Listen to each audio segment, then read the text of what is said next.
आबनाए Hormuz खुलवाने में मदद ना देने पर ट्रंप दुनिया से नाराज़, किसी को ताना दिया, किसी को धमकी दी, शिकवा किया कि हम 40 साल से आपकी हिफाजत कर रहे हैं और आप इस जंग में शामिल नहीं होना चाहते।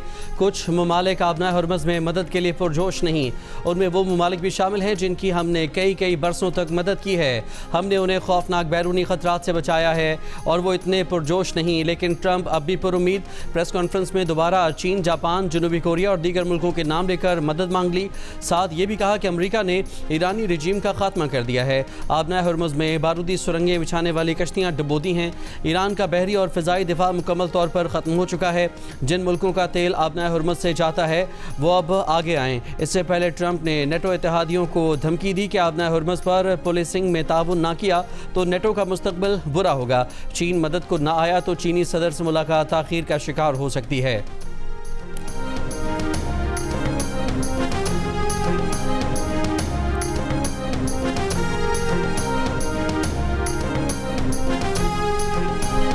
अमेरिका के सबसे बड़े इत्तेहादी बरतानिया ने अमेरिका ईरान जंग का हिस्सा बनने से साफ इनकार कर दिया। जंग के खात्मे पर जोर। इससे पहले फ्रांस, जर्मनी, यूनान, इटली, ऑस्ट्रेलिया, चीन, जापान और जनूबी कोरिया भी आबनाए हुर्मुज़ खुलवाने के लिए अमेरिका की मदद से साफ इनकार कर चुके हैं।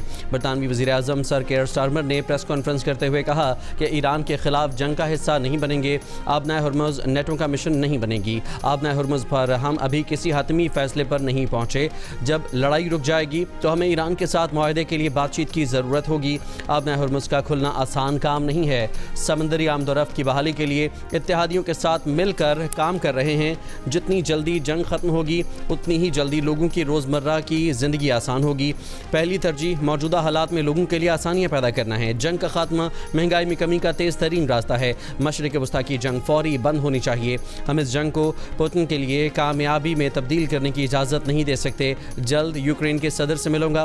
वक्त बताएगा कि इस जंग से मुतालिक हमारा मौक़िफ़ दुरुस्त था।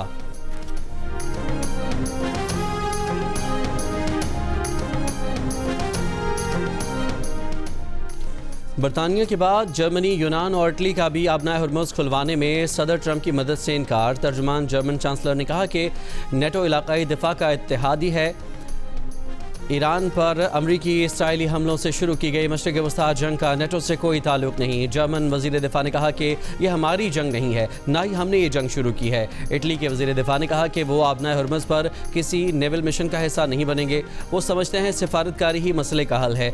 यूनान की हुकूमत के तर्जुमान का भी कहना है कि वो आबनाए हुर्मुज़ पर किसी मिलिट्री ऑपरेशन में शामिल नहीं होंगे। दूसरी जानिब जापान और ऑस्ट्रेलिया पहले ही अपने जंगी जहाज़ आबनाए हुर्मुज़ भेजने से इनकार कर चुके हैं।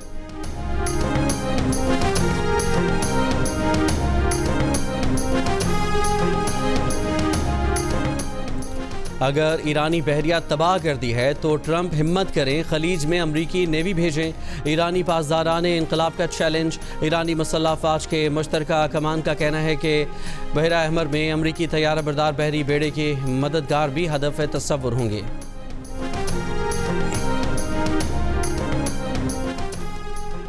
ईरान के जवाबी हमलों के दौरान खलीज में अमेरिका की 17 तनसीबात को नुकसान पहुंचाया जा चुका।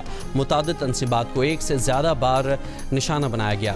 अमरीकी अखबार न्यूयॉर्क टाइम्स ने सैटेलाइट इमेजेस के ज़रिए तस्दीक कर दी। खित्ते में अमरीका की 22 फ़ौजी तनसीबात में से 11 को ईरान निशाना बना चुका है। कुवैत में अमरीका के अल सालम फ़ौजी अड्डे को 1 मार्च को निशाना बनाया गया। उसी रोज़ सऊदी अरब में शहज़ादा सुल्तान एयरबेस और मुत्तहिदा अरब अमारात में जबल अली पोर्ट निशाना बनाया।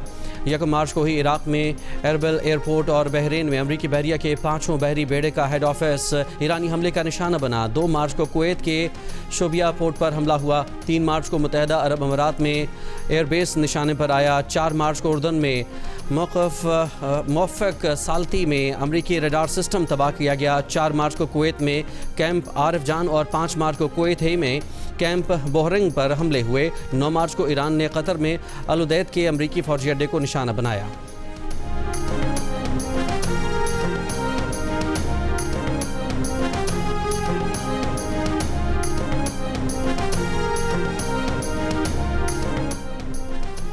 ईरान से जंग में मारे जाने वाले अमरीकियों की तादाद 13 हो चुकी है। 140 से 150 तक अमरीकी जख्मी भी हो चुके। ईरानी बमबारी से 15 इसराइली मारे गए जबकि 3,369 जख्मी हुए। मुत्तहदा अरब अमारात में 7 अफराद जाँ बहक और 145 जख्मी हुए। कुवैत में 6, ओमान में 3 और सऊदी अरब में 2 अफराद जान से गए। अमरीकी और इसराइली बमबारी से ईरान में 1,444 अफराद शहीद और 18,000 से ज़्यादा जख्मी हुए। इसराइली बमबारी से लबनान में भी 850 शहरी शहीद हो चुके।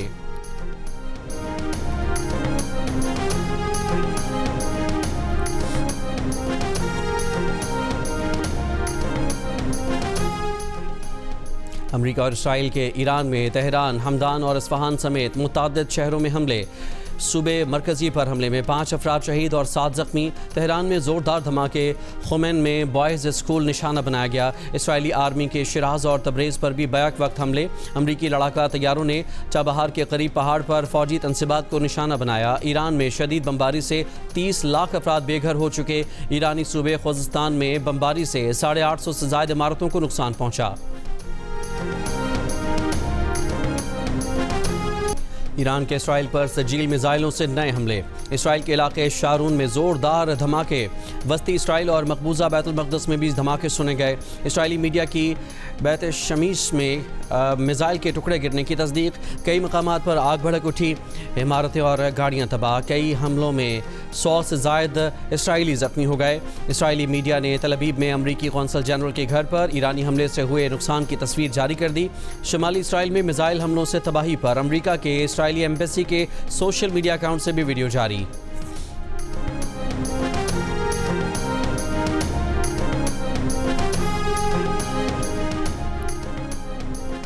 दुबई एयरपोर्ट के करीब भी ड्रोन हमला। ईंधन के टैंक को निशाना बनाया गया। हवाई अड्डे से आर्जी तौर पर मुअत्तल फ्लाइट ऑपरेशन बाद में बहाल कर दिया गया। अबू धाबी में गाड़ी मिसाइल हमले की जद में आ गई। गाड़ी में सवार फ़लस्तीनी शहरी जाँ बहक। अरब अमारात में उम्मुल कुवैन की इमारत पर भी ड्रोन हमला। किसी के ज़ख्मी होने की इत्तला नहीं मिली। दूसरी जानिब बगदाद में एयरपोर्ट कॉम्प्लेक्स पर ड्रोन हमला किया गया। उधर सऊदी वज़ारत दिफा ने दावा किया है कि रात से अब तक 60 ड्रोन मार गिराए हैं।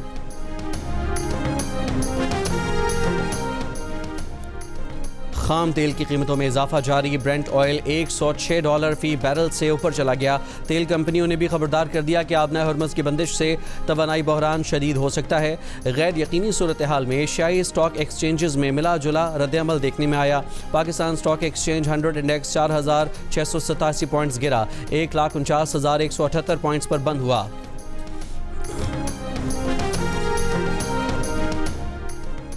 ईरानी वज़ीर ख़ारजा अब्बास अराग़ची का पाकिस्तान की जानिब से ईरान की हिमायत पर इज़हार तशक्कुर। सोशल मीडिया पर उर्दू में बयान में कहा कि अमरीकी सहूनी जारहियत के मुकाबले में पाकिस्तानी हुकूमत और अवाम ने यकजहती और हिमायत की।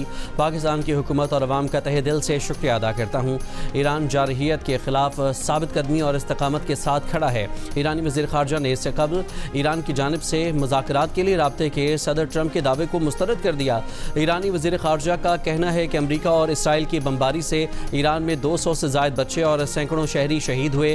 कुछ रिपोर्ट्स के मुताबिक अमरीकी अफवाज की मेज़बान रियासतें ईरान में कत्लेआम की हौसला अफजाई कर रही हैं। ईरानी वज़ीर ख़ारजा ने कहा कि इन पड़ोसी रियासतों को अपना मौक़िफ़ फौरी वाज़ेह करना चाहिए।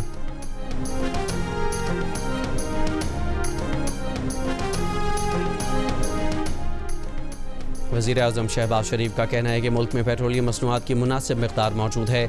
बर वक्त बनाई गई कमेटी ने फैसलों की बदौलत आवाम के लिए तेल की मुसलसल फराहमी मुमकिन हुई। आवाम को रिलीफ देने के मज़ीद इक़दामात पर मुशावरत जारी है। इजलास में कहा कि कौमी सतह पर किफ़ायत शारी और बचत के लिए इक़दामात का नफाज हो चुका। किफ़ायत शारी मुहिम पर अमल दरामद की निगरानी का टास्क IB को दे दिया गया। नोटिफिकेशन जारी।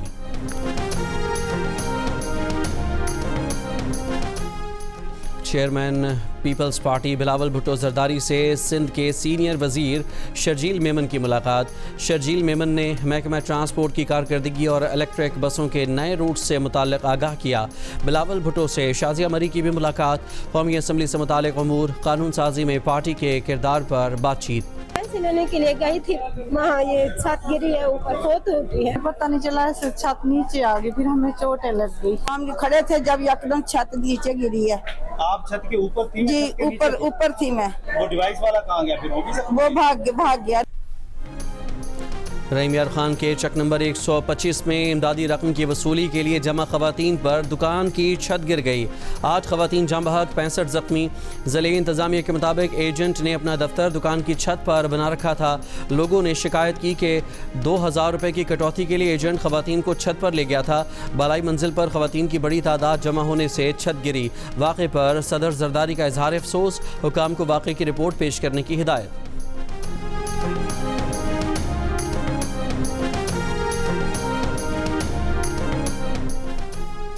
कराची में कोरंगी सिंगर चौरंगी के करीब वाटर टैंकर की टक्कर से राहगीर खातून जाँ बहक, दूसरी जख्मी हो गई। मुश्तइल अफराद ने टैंकर को आग लगा दी। टैंकर ड्राइवर गिरफ्तार। रेस्क्यू हुकाम के मुताबिक जाँ बहक और जख्मी होने वाली खवातीन की शनाख्त नहीं हो सकी।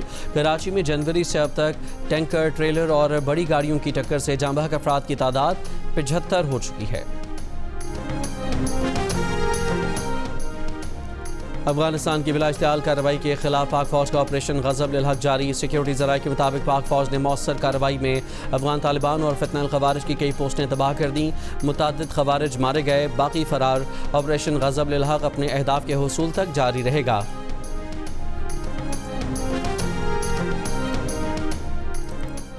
राजनपुर में पुलिस की कार्रवाई। इंतहाई मतलूब डाकू ने 11 साथियों समेत हथियार डाल दिए। डीपीओ के मुताबिक डाकू अगवा, कत्ल और डकैती की दर्जनों मुकदमात में मतलूब थे। मुरीदा नुकानी ने पंजाब बलोचिस्तान बॉर्डर पर कमीनगाह कायम कर रखी थी।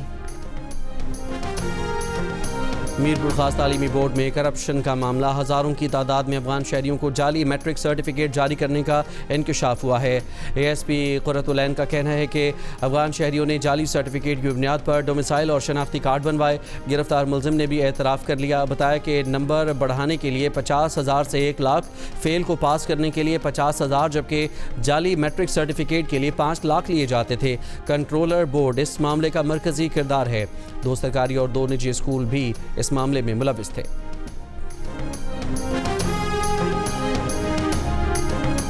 14 अप्रैल के बाद मुल्क में LNG दस्तयाब नहीं होगी। अप्रैल में पावर सेक्टर की गैस ज़रूरियात पूरी नहीं कर सकेंगे। पावर सेक्टर की ज़रूरियात दूसरे ज़राए से पूरी की जाएंगी।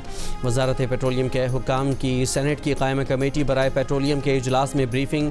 सेक्रेटरी पेट्रोलियम ने कहा कि मोटरसाइकिल और रिक्शा ड्राइवर्स को रिलीफ देने के लिए हुकूमत पैकेज पर काम कर रही है। मुल्क में डीजल के ज़खायर 21 दिनों और पेट्रोल के ज़खायर 27 दिनों के लिए काफ़ी हैं। LPG के ज़खायर भी 9 दिन के लिए दस्तयाब हैं। घरेलू सार्फिन को गैस फराहम की जाएगी।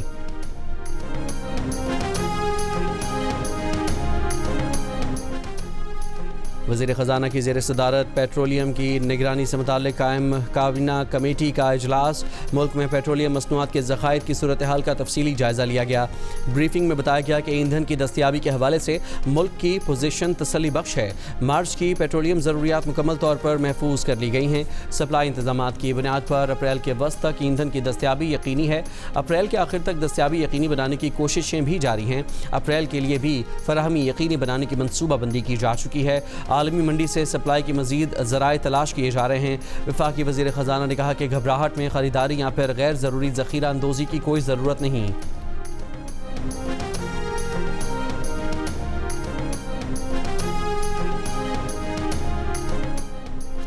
कोट लखपत जेल लाहौर में कैद PTI रहनुमाओं की अपनी सज़ा के खिलाफ अपीलें मुकर्रर करने के लिए चीफ जस्टिस पाकिस्तान को ख़त। डॉक्टर यास्मीन राशिद, उमर सरफराज चीमा, मियां महमूद रशीद और एजाज चौधरी ने अपने वकील के ज़रिए ख़त लिखा कि हमें हमारे कानूनी और आइनी हक़ से महरूम रखा जा रहा है।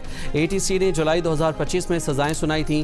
गुज़श्ता 34 माह से जेलों में कैद हैं। सज़ाओं के खिलाफ अपीलें दायर की मगर 8 माह से सुनवाई नहीं हो रही। हाई कोर्ट को हमारी अपीलें सुनने की हिदायत की जाए।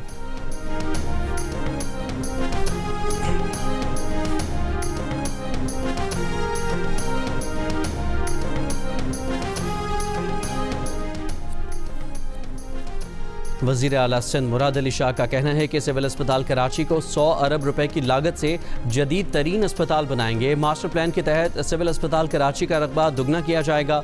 सिविल अस्पताल कराची से मुताल्लिक़ इजलास में कहा कि सिविल अस्पताल कराची को जदीद तरीन अस्पताल बनाने के लिए निजी शराकतदारों की ज़रूरत है। कराची में आज से गुलशन मेमार से टावर तक ईवी बसें चलाई जाएंगी। सिंध के सीनियर वजीर शर्जील मेमन का ऐलान, कहा नए रूट से गुलशन मेमार, सुरजानी और इतराफ के रहायशियों को शहर के मरकज़ तक रसाई आसान होगी। मुस्तकबिल में ईवी बस सर्विस के मजीद रूट्स भी मुतारिफ कराए जाएंगे। इसराइली वज़ीर-ए-आज़म बेंयामिन नेतन्याहू ने अपनी तीसरी मुबैना वीडियो जारी कर दी। नई वीडियो किसी तफरीही मकाम की है। नेतन्याहू ने अपनी कॉफ़ी पीते हुए वीडियो जारी की थी। वीडियोस का इजरा सोशल मीडिया पर फैली उन खबरों के जवाब में है कि नेतन्याहू शायद ईरानी हमले का निशाना बन चुके हैं। नेतन्याहू की दोनों वीडियोस को नाक़दीन ने AI की मदद से बनी वीडियोस कहा है। बहरान नहीं चैलेंज। मुत्तहिदा अरब अमीरात के वज़ीर-ए-आज़म और दुबई के हुक्मरान शेख मोहम्मद बिन राशिद अल मखतूम का मशरिक़ वस्ता की सूरत हाल पर नुक्ता नज़र। अमीराती मीडिया को इंटरव्यू में कहा कि वो बहरान के बजाय चैलेंज का लफ्ज़ इस्तेमाल करना पसंद करते हैं, क्योंकि अरब ख़ित्ते में लोगों ने हमेशा मुश्किलात का सामना किया है। यहाँ हर दिन एक नया चैलेंज होता है, कभी पानी का मसला, कभी खुराक का मसला, लेकिन इन्हीं मुश्किलात से इंसान मजबूत बनता है। इसराइली फोर्सेस की गजा में फ़लस्तीनियों के घरों और पनाहगुज़ीनों के खेमों पर अंधाधुंध फायरिंग। अरब मीडिया के मुताबिक फायरिंग का वाक़या गजा के अल जैतून इलाके के मशरिक़ी इलाके में पेश आया। ताहाल इसराइली फ़ौज की फायरिंग से हलाकतों या फिर ज़ख्मी होने की मालूमात नहीं मिली। सरकारी मुलाजमीन को ईद उल फितर की छुट्टियों से पहले तनख्वाह दी जाएगी। वफाकी सरकारी महकमों को वज़ीर-ए-आज़म की हिदायत मौसूल। वफाकी सरकारी मुलाजमीन को ईद से पहले तनख्वाह की अदायगी का फैसला। महकमों ने तनख्वाह ईद से पहले अदा करने के लिए काम शुरू कर दिया।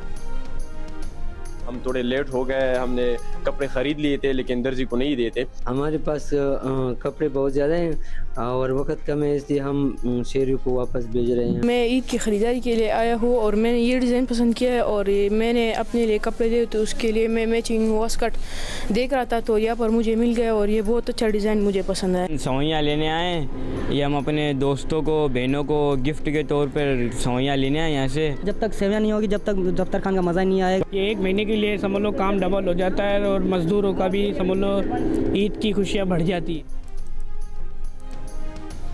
वक्त कम रह गया, ईद का जोड़ा तैयार ना हुआ, दर्जियों का मजीद ऑर्डर लेने से इनकार। बाज़ारों में रेडीमेड मलबूसात की खरीदारी उरूज पर।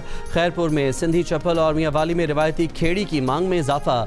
ईद के त्यौहार की सुपरस्टार डिश शीर खुरमे के लिए सवैयों के जोर शोर से तैयारी भी जारी। श्रीलंकन एम्पायर कुमार धर्मा सिन्हा की गलती पकड़ी गई। धर्मा सिन्हा ने पाकिस्तानी इनिंग्स के दौरान आखिरी ओवर की 5वीं गेंद वाइड दी, फिर बांग्लादेशी कप्तान के एहतजाज पर EBW रिव्यू लिया। एम्पायर ये भी भूल गए कि रिव्यू के लिए बुनियादी शर्त 15 सेकंड का टाइमर होता है। दूसरा, किसी खिलाड़ी की जानिब से आउट के लिए कोई अपील ही नहीं की गई, फिर भी रिव्यू लिया गया। पाकिस्तानी कप्तान शाहीन आफरीदी ने एम्पायर से बहस की लेकिन उनकी ना सुनी गई। पाकिस्तान टीम मैनेजमेंट ने मैच रेफरी से बाज़ाब्ता तौर पर कुमार धर्मा सिन्हा की शिकायत कर दी।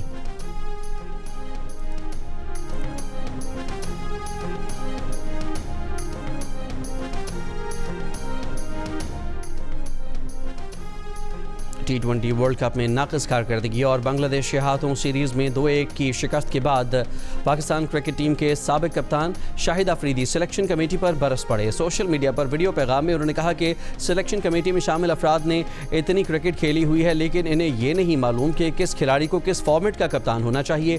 T20 की परफॉर्मेंस पर वनडे फॉर्मेट के सीनियर क्रिकेटर्स को ड्रॉप कर दिया। शाहिद अफरीदी ने कहा कि सर्जरी के नाम पर नौजवान क्रिकेटर्स को स्क्वाड में शामिल किया जा रहा है। पाकिस्तान टीम के कैप दिए जा रहे हैं। सर्जरी टीम की नहीं बल्कि सिलेक्शन कमेटी की होनी चाहिए।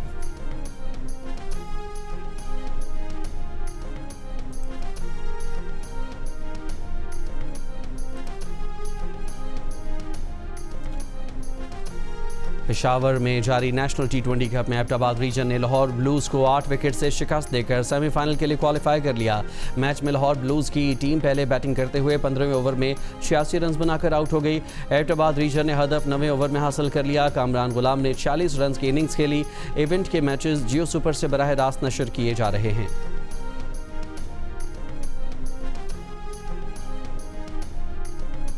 HBL PSL 11 के टिकट्स की ऑनलाइन फरोख्त आज से शुरू होगी। पहली मरतबा इवेंट के मैचेस मुल्क के 6 शहरों में होंगे। PSL 11 का इफ्तिताही मैच दिफाई चैंपियन लाहौर कलंदर्स और हैदराबाद किंग्स मैन के दरमियान 26 मार्च को लाहौर में खेला जाएगा। 1000 महीनों से बेहतर शब कदर आखिरी अशरे की 5 ताक रातों में से एक होती है। आज रमज़ान की 27वीं शब इंतहाई अक़ीदत और एहतराम से मनाई जा रही है। मस्जिदों और इमाम बारगाहों में खुसूसी इबादत का एहतमाम।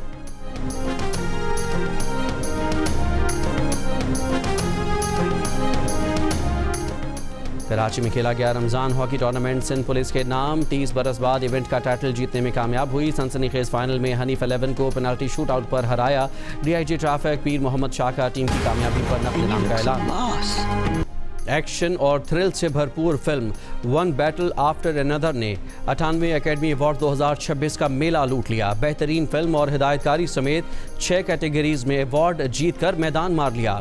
माइकल बी जॉर्डन बेहतरीन अदाकार, जेसी बकली बेहतरीन अदाकारा, पॉल थॉमस एंडरसन बेहतरीन हिदायतकार करार पाए। ऑस्कर की तकरीब में हिस्पानवी अदाकार हावियर बारडम का फ़लस्तीन के हक़ में नारा।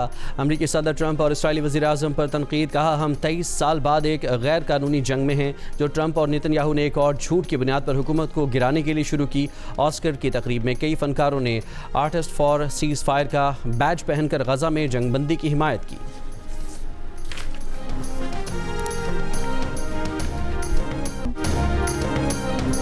फ़लस्तीनी बच्ची की आखिरी आवाज़ पर बनी film the voice of Hind Rajab ने दुनिया भर के दिलों को रुला दिया और सिनेमा की तारीख में एक नई मिसाल कायम कर दी। फिल्म को इस साल ऑस्कर बराए बेहतरीन इंटरनेशनल फीचर फिल्म के लिए नामजद किया गया, लेकिन अवार्ड अपने नाम न कर सकी। ताहम फिल्म की हिदायतकार कौसर बिन हनिया ने कहा कि असल कामयाबी ट्रॉफ़ी नहीं बल्कि वो पैगाम है जो दुनिया तक पहुंचा। उनके मुताबिक ऑस्कर के स्टेज पर उसका नाम लिया जाना दरअसल बेहिसी की दीवार में एक दरार था।